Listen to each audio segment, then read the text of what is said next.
Nature's wealth, good for your health. This is the Raw Life Health Show. Okay.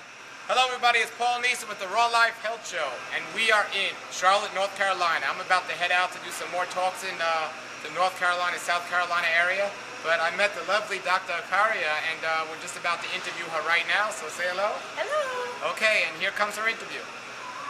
Talking about?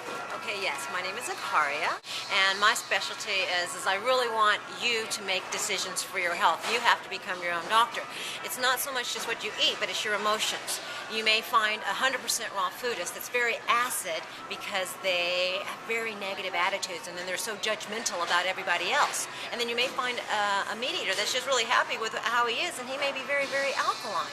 So it's you need to learn the sugar levels, the balancing your alkaline, balancing your acid, balancing the sugar levels in your bloodstream, and knowing about how the organs work. If you eat something, what is it doing to the body? You can't just go by what someone tells you is not good for you or what someone tells you is good for you, because that's what's going to really start creating a mental, emotional imbalance. And your spiritual life is extremely important too. You can't just pray over a candy bar though and go, make this candy bar be healthy in my body.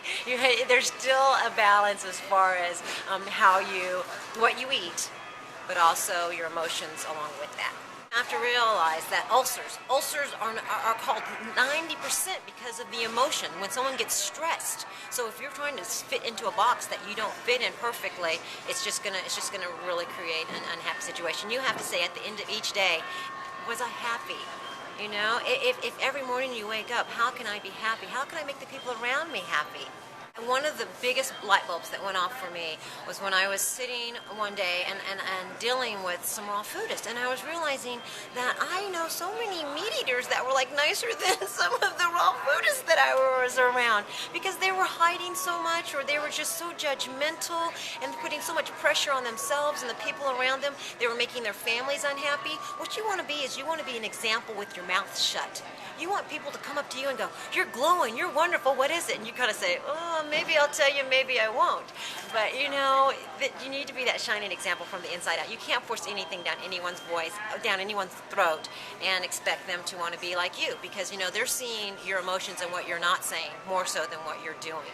Actually, I believe that there are breatharians. I believe that there are fruitarians. But I think, again, it's the emotional, spiritual aspect that is along with that. It's so important. It's so important just to be happy each day. And if you're miserable doing something, the food will help you and balance your emotions. You may be emotional because your sugar's high or your sugar's low, but your emotion each day, getting up, being grateful, finding something to be happy about, is going to help everything. When I first became raw 100 years ago, someone told me that it was my religion, and I was very offended by that, because all I did, I went around and 100% raw. And then it was very interesting that, I went back, I started dating someone, and I went back to more of a vegan diet as they transitioned back into a raw diet. I tried to meet them halfway, and it was just very interesting. And that's, like I said, when the light bulb went off and I started realizing that there's people that aren't raw that were very nice, and people that were raw that weren't. And like I said, I was extremely happy as a raw foodist, but I did feel the pressure from some of the other people, and I did eventually. Like I said, I stopped eating carrots, I stopped eating so many things because I kept reading, don't eat this, and I was down to like an avocado and maybe a tomato a day, so I said, whoa, let's let's reevaluate this. What do you think about the health message in the scriptures? So important. So important. That is what I love about Paul so much. That is his element. Listen to him. Oh my gosh, that is just the most important thing in the whole world. When you can just understand that, that's when I was 5 years old. I started understanding and clicking that and living by that. And it's just like everything that's said then plays a major role now. There's nothing changed, and that was thousands and thousands of years ago. Great. Before we close the interview here, you're doing some classes for people in the Charlotte area currently? Yes. You want to give your contact information, and so they can contact you if they're interested? It's Dr. Akarya at live.com. That's dr.akarya at live.com, and the number is 704-493-3272. And do you have a website? No. Okay.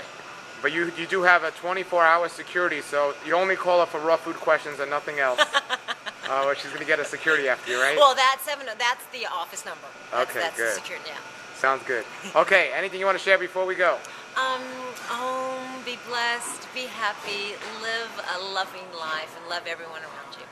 Everybody have a great day and a great raw life. Nature's wealth, good for your health. This is the Raw Life Health Show. Raw Life, brighten up your life.